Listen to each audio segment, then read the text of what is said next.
Hello, I'm the real life fake wizard. In 2025, Disney released Rachel Zegler's Snow White, which collapsed at the box office to the tune of $205 million against a production budget of over $300 million. It is widely considered one of the greatest film flops of all time. Comparatively, during the same release window of March and April, but of 2026, Project Hail Mary, led by Ryan Gosling, cleared $640 million worldwide.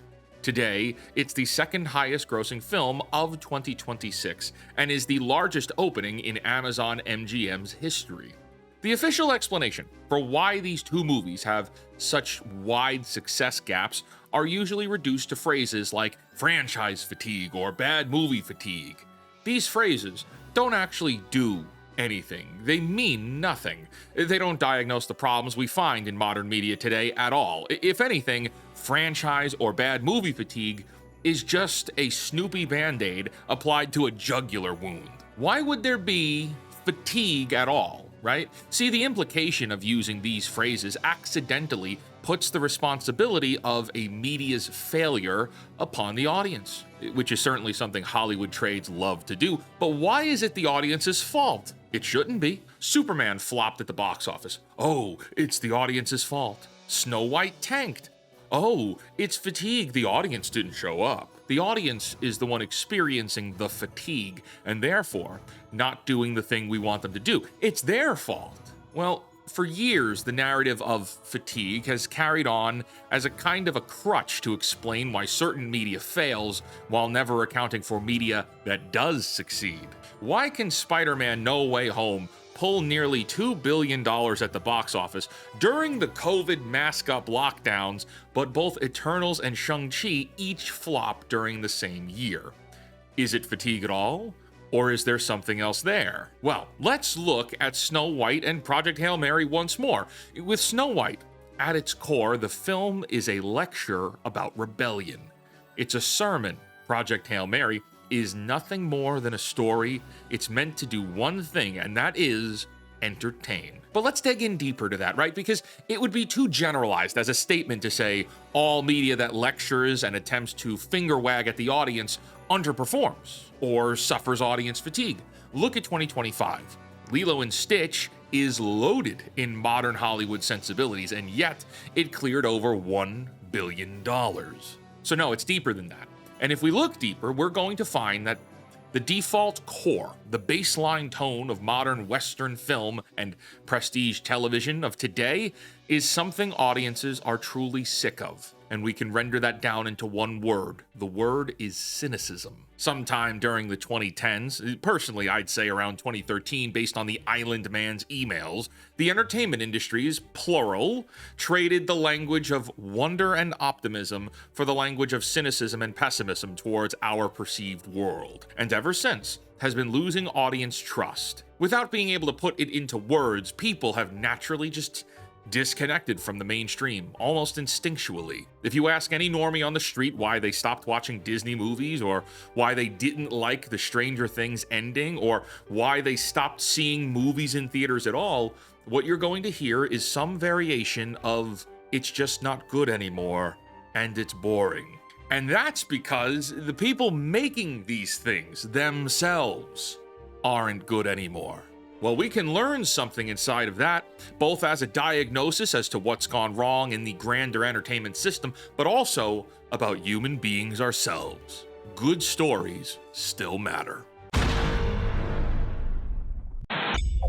I am joined here with Austin from the Southeast Game Exchange. Austin, how are we doing today? Doing great. Super excited. So tell me a little bit about the Southeast Game Exchange. So the Southeast Game Exchange is a gaming expo convention. It started 10 years ago, so we're going into our 10-year anniversary. We're going to have 230,000 square feet of vendors, all kinds of gaming from free play, consoles, new and retro, as well as arcades and pinball. So this year I heard you're integrating indie gaming into the show in a big way. Can you tell me a little bit about what you're doing? Absolutely. Absolutely. So we're going to have an indie game circuit where we're going to have indie developers that will be there showcasing their and demoing their games that they're working on. Celebration of indie developers and gaming. Our whole convention is centered around community, and the indie developer scene is part of our community.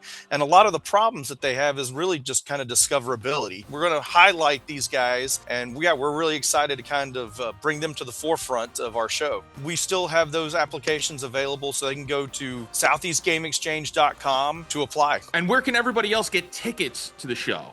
Same website, southeastgameexchange.com. We have single day passes. You can get a really good deal on a full weekend. We really designed the show to where you cannot experience the whole show in a single day, so I really recommend grabbing those weekend passes. The signature storytelling move over the last 15 years is what many have described as the deconstruction treatment.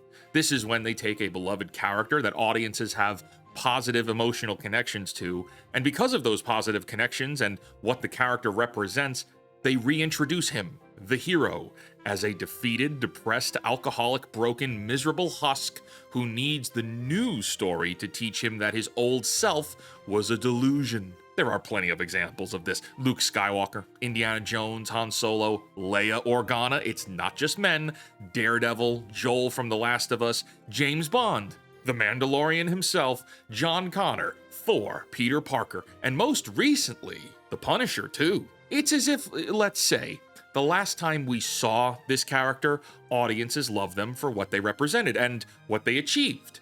The story, the next time we see them, needs to fundamentally undermine what they were, or what they were supposed to become in this next iteration. The root of this problem is cynicism.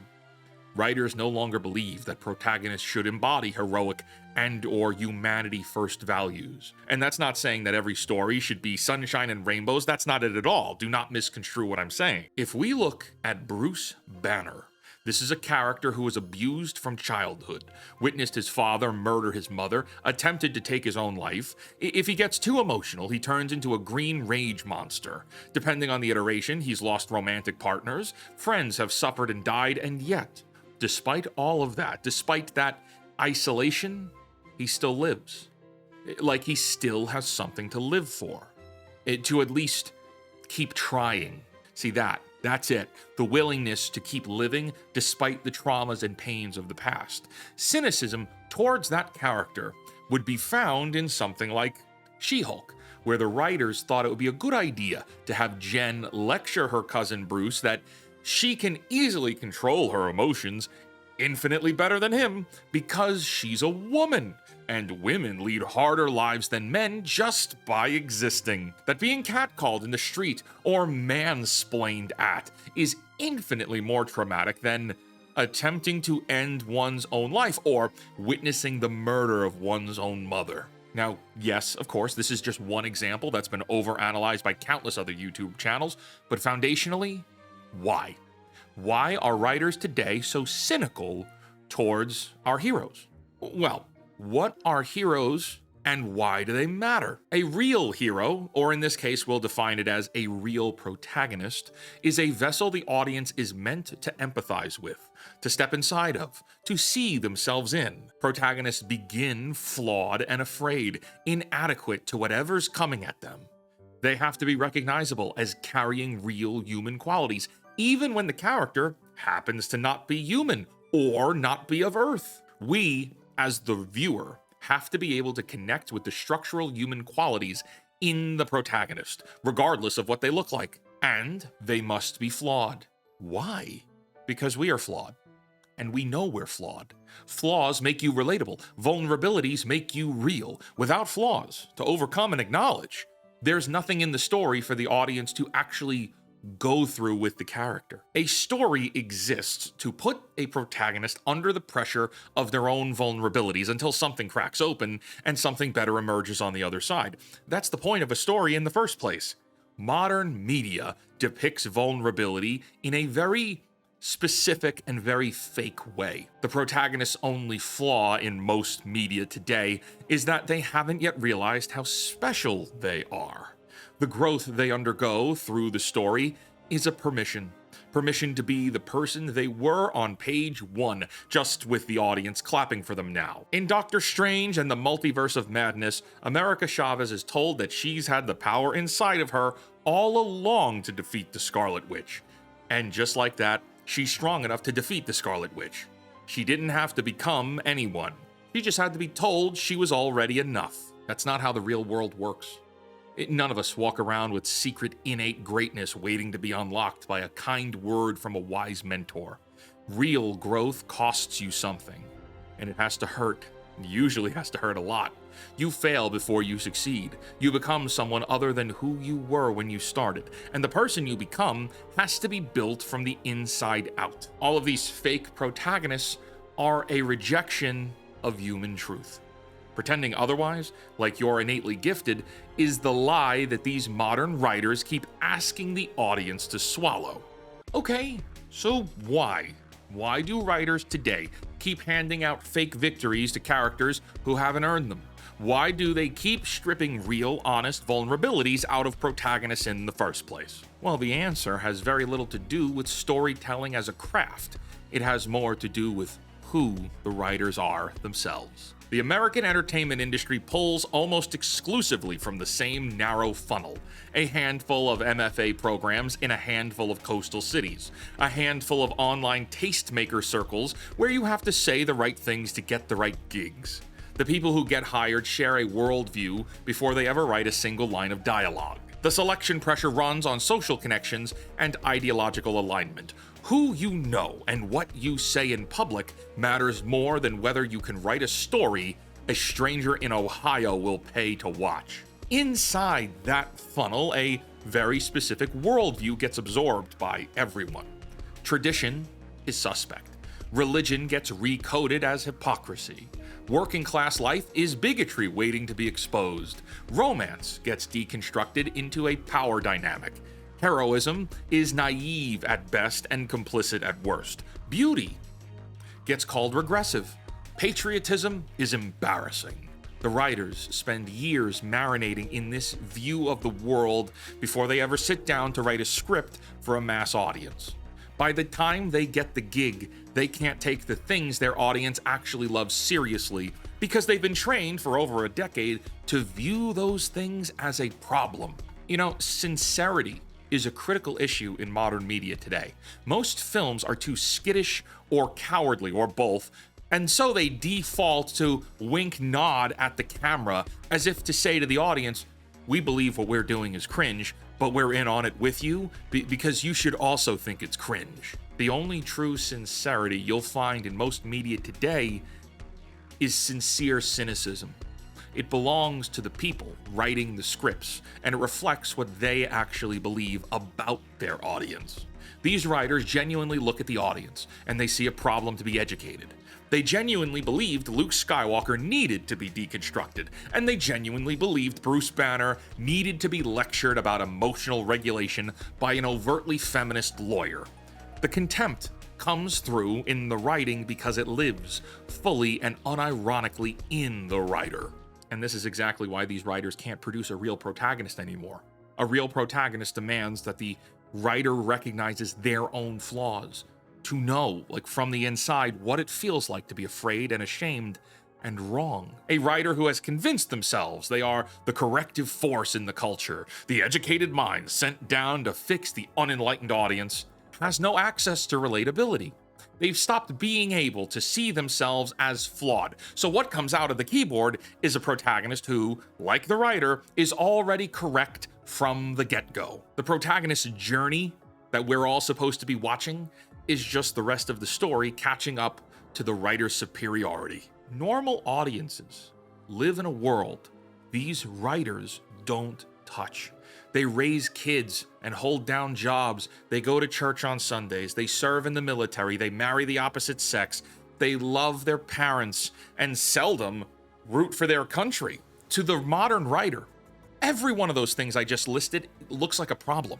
So when the writer tries to depict an ordinary human on screen, what comes out reads as alien to the audience because to the writer, it is alien. And this is why fatigue is such a useless word.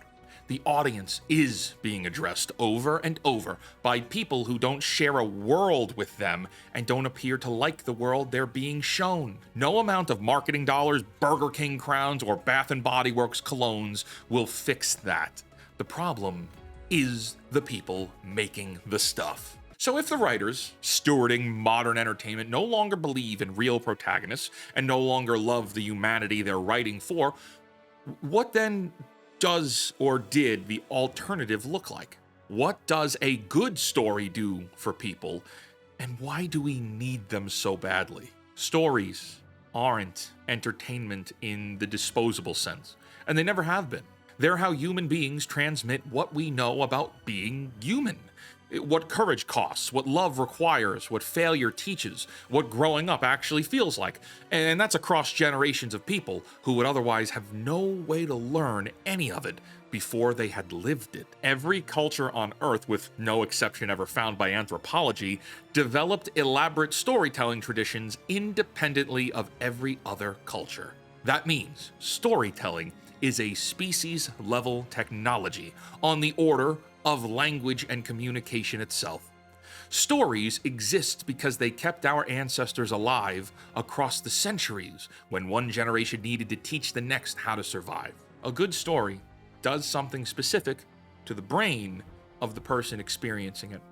It hands you a protagonist who's a recognizable human, flawed and afraid, inadequate to whatever's coming, and it puts this protagonist under real pressure.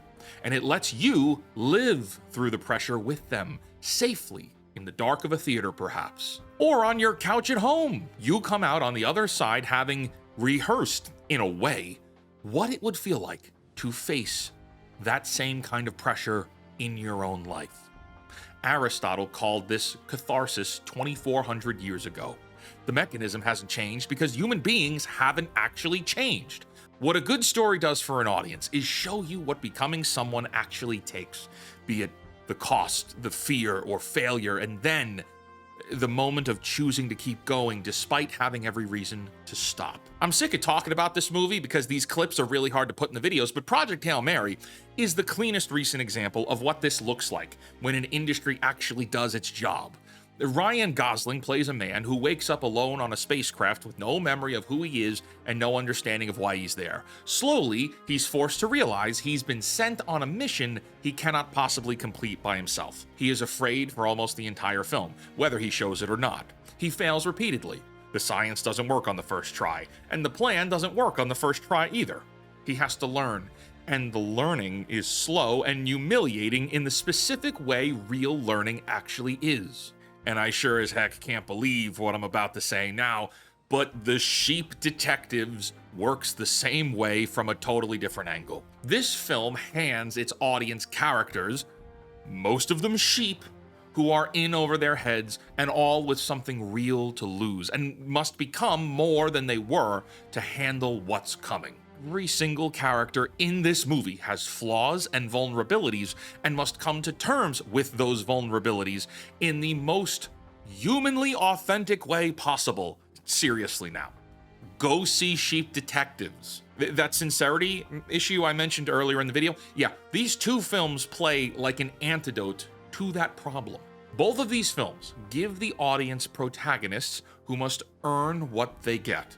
And the filmmakers assume the viewer is capable of feeling complicated things without being told what to feel, how to think, or that their worldviews need correcting. For over 15 years, audiences have been told their taste is unsophisticated. If you have nostalgia for the past, then you're childish. Let the past die. Kill it if you have to. They've told you families and the pursuit of love and children is oppressive. Values of your father and grandfather and his father before him are dated. Heroes are problematic. And if you have a problem with any of this, if you do not clap for the product as delivered, then that is evidence of personal moral failure on your behalf. And so because of these lies, the audience has responded by quietly walking away.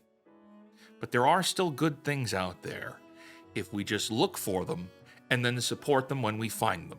The truth is that there is just too much greatness to live for, that the audience, whether they know it or not, is done listening to blatant, nasty, evil cynicism. Until next time, create, innovate, inspire others to do so as well, and for the love of God, cancel Disney Plus.